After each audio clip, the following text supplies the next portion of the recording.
พี่น้องหลังจากเปิดฤดูกาลศิลปินผู้ไทยในวันที่2 ตุลาคมพี่น้องงานเข้าแบบรัวๆงานเข้าแบบรัวๆโอ้ยอลังการงานสร้างเด้อเปิดงานของศิลปินผู้ไทยเปิดฤดูกาลศิลปินผู้ไทยกระไรพี่น้องหมอลำคณะบักใหญ่บักตีเนาะงานเข้ารัวๆ6 งานพี่น้องมือเดียวโทรมา6 งานจนว่าอีพอวิได้มาถ่ายคลิปป๊าดเราไล่ไปงานบ้านนั้นบ้านนี้จังหวัดนั้นจังหวัดนี้6 งานเพราะอีหยังเพราะว่าพระเอกเต้ยอภิสิทธิ์นั่นไปโพสพี่น้องพระเอกเต้ยอภิสิทธิ์พระเอกมาใหม่พี่น้องแต่ก่อนนี่อยู่กับระเบียบวัฒนศิลป์แล้วก็ไปเป็นหมอลำไอดอลได้ร้องแซมหมอลำไอดอลปีที่2เนี่ยพี่น้องตอนแรกมาสิกับปักใต้ปักตำเด็กพระเอกอภิสิทธิ์นั่นน่ะบัดแล้วเป็นคนปักใต้กะหย่อนล่ำได้กะยังว่าเบาอีสานได้ล่ำได้ป๊าดแสดงว่าเขาเจ้ามีใจฮักเติบดีบัดที่นี่อันอีพอเอกชัยศรีวิชัยซึ่งเป็นเสี่ยวกับอีพอวีรพงษ์วงศ์ศิลป์น่ะโทรไปหาน้องเต้ยอภิสิทธิ์ว่าให้มาซอยอีพอวีก่อนแน่พนาวานั่นน่ะก็เลยได้มาอยู่กับอีพอวีวีรพงษ์วงศ์ศิลป์พี่น้องเขาเจ้าเป็นเสี่ยวกันเอกชัยครับอีพอวีรพงษ์น่ะเป็นเสี่ยวกัน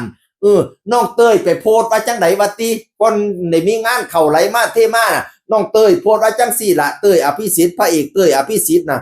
จ้างศิลปินผู้ไทยพ่อวีเริ่มที่ 230K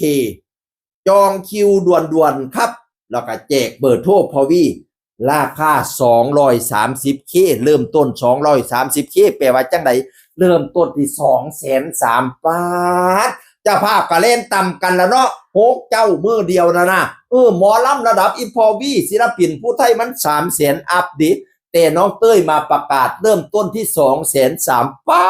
ทเจ้าภาพกระตกใจแล้วเนาะแลนหัวต่ำกันก็ยังว่า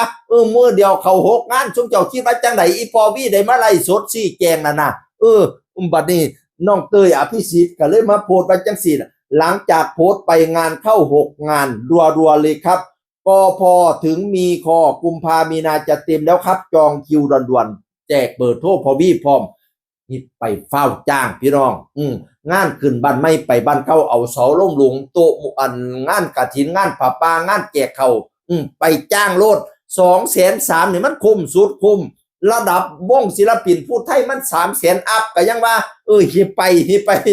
กรรมการตกลงกันได้แล้วให้เฝ้าไปจ้างด่วนซุมเจ้าสิบ่ผิดหวังอลังการปีนี้พี่น้องสุดยอดกันแล้วกันแล้วทุกท่านจะพูดคำเดียวว่าว้าวนะมันสมค่าจ้างอีหลีนี่230,000เนี่ยมีลูกให้บอกหลานจ้างโลดศิลปินผู้ไทย ราคานี่ข่อยว่าบ่ผิดหวังแน่นอนเสียงคนเก่าเว้าสู่ฟังสวัสดีครับ